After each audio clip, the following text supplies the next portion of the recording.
केंद्र सरकार के द्वारा ये 3 काले कानून जो है, किसानों के विरोधी वाले कानून जो है उन्होंने पास किया, उसके विरोध में पिछले 10 दिनों से पूरे देश के किसान जो है वो दिल्ली की सड़कों पे प्रदर्शन कर रहे हैं।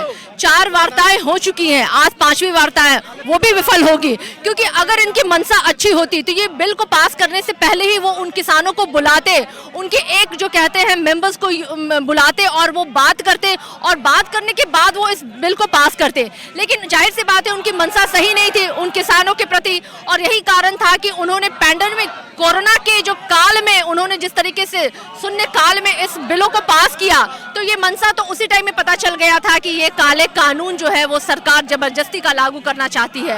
और उस तीनों काले कानून के विरोध में आज हमारे देश के किसान जो है सड़कों पे खड़े हैं, और उनके ही समर्थन में आज समस्त राष्ट्रीय जनता दल का परिवार, एक एक कार्यकर्ता आज उन किसानों के साथ, उनकी आवाज के साथ अपनी आवाज बुलंद करने के लिए हम आज सड़कों पे प्रदर्शन कर रहे हैं।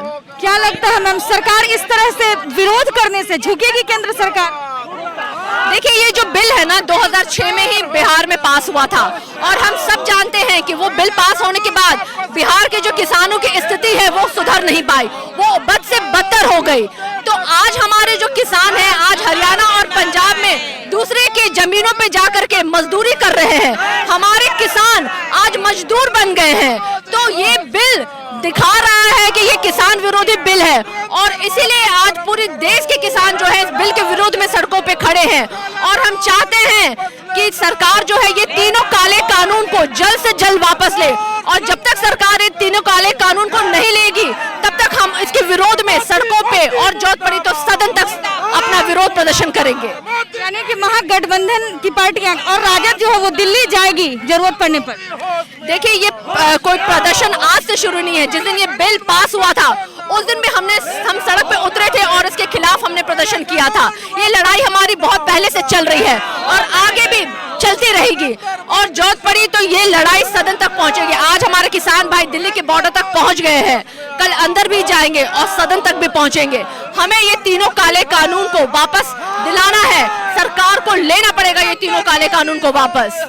किसान नेता गुरनाम सिंह चढ़ूनी जो है उन्होंने कहा है कि आज की बैठक में अगर इन तीनों बिल को वापस नहीं लिया गया काले कानून को, तो हम 8 तारीख को भारत बंद करेंगे। अगर ये किसानों के पक्ष में सरकार कोई फैसला नहीं लेती है तो ये आंदोलन निश्चित रूप पे जारी रहेगा, और लड़ाई चाहे कितनी भी लंबी क्यों नहीं होगी, हम किसानों के लिए लड़ेंगे जरूर। पिछले 10 दिनों से लगातार आंदोलन चल रहा है, आंदोलन की रफ्तार बढ़ती जा रही है, लेकिन इस पर पीएम की चुप्पी जो है वो बनी हुई है लगातार। क्या कहेंगी आप इस पर? देखिए, भारत जो है वो कृषि प्रधान देश के रूप में जाना जाता है। भारत जो है जय जवान जय किसान के रूप में हमेशा से देखा गया है, और यही जय जवान जय किसान का जो देश है, जहां हमारे किसान पिछले 10 दिनों से सड़कों पे उतरे हैं और सरकार जो है उनकी मांगों को सुनने को तैयार नहीं है, अनदेखी कर रही है, कानों में रुई लगा के बैठी पड़ी हुई है, आंखों के बंद करके पता नहीं किस दिव्य स्वप्न में पड़ी हुई है सरकार। तो जाहिर सी बात है कि सरकार जो है ये तीनों काले कानून को किसानों के विरुद्ध में लेके आई है, और किसान भाई आज हमारे समर्थन कर रहे हैं और उस विरोध कर रहे हैं अगर सड़कों पे, तो हम अपने किसान भाइयों के समर्थन में विरोध करते रहेंगे जब तक ये लड़ाई, जब तक ये मांगों को हमें मांग ना लिया जाए और तीनों कानून को जो है केंद्र सरकार वापस नहीं ले लेती है। केंद्रीय कृषि मंत्री ने कहा कि इस पे विचार किया जाएगा, इसमें फेरबदल किया जाएगा, लेकिन दूसरी तरफ किसान का ये कहना है कि इस बिल को वापस ही करना है, फेरबदल या चेंजेस की कोई गुंजाइश ही नहीं है। देखिए, ये जो तीनों जो बिल है ना, इसकी सबसे बड़ी बात है कि ये जमाखोरी को बढ़ावा देने वाला बिल है। ये जो बिल जो है ना, ये बंधुआ मजदूरी को बढ़ावा देने वाला बिल है। आज किसान अपने ही जमीन में खेती करेंगे और वो जो कहते हैं ना, वो फसल के वो मालिक भी नहीं होंगे, मालिकाना हक तक उनको नहीं मिल पाएगा। तो ये लड़ाई जो किसान अपने खून और पसीने से सींच करके अन्न उपजाते हैं, और जिन अन्न से पूरे देश के लोगों का पेट भरता है, आज अगर हमारे किसान भाई ही खाली पेट सोएंगे तो जाहिर सी बात है उस देश की कभी भी प्रगति नहीं हो सकती है। अगर ये सरकार की अच्छी मंशा होती तो ये बिल को पास करने से पहले ही ये बैठकें करते, उनसे वो विचार और विमर्श करते, उनके पक्षों में करते, वो पूछते कि आपके लिए क्या अच्छा हो सकता है। लेकिन जो बिल वो लेकर के आए हैं, ये काला बिल जो लेकर के आए हैं, ये जाहिर सी बात है कि वो किसानों के विरोध वाला बिल है।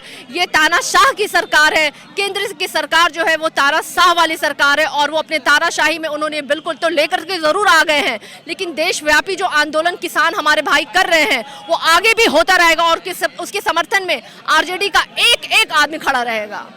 किसानों पर जो इस ठंड भरे मौसम में वाटर कैनन का इस्तेमाल किया गया, जो कहीं ना कहीं ये दिखाता है कि जो क्रूर हो चुकी है सरकार। क्या गवर्नमेंट के इस स्टेप को आप मतलब कैसे ये करती है?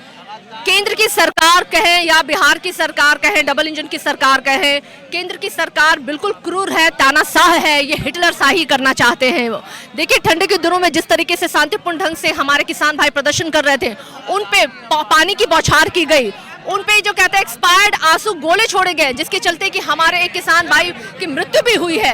तो ये सरकार का चरित्र दिखाता है, उनका चित्र दिखा रहा है कि ये तानाशाही लोग हैं। ये अपनी बात को जबरदस्ती मनवाने के लिए किसी भी हद तक गुजर सकते हैं, लेकिन उनकी इस हद को गुजरने हम नहीं देंगे।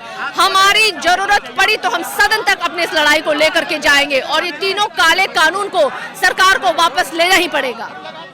झुकेगी सरकार, भरोसा है? झुकना ही पड़ेगा। ये फिर से मैं बोल रही हूँ कि ये देश जो है ना, जय जवान जय किसानों का देश है। अगर हमारे जवान और हमारे किसान अगर खुश नहीं रहेंगे तो देश कभी भी प्रगति नहीं कर सकता है। तो सरकार को निश्चित रूप से झुकना पड़ेगा और जब तक सरकार झुकती नहीं है हमारी लड़ाई हम लड़ते रहेंगे अपनी लड़ाई। शुक्रिया मैम।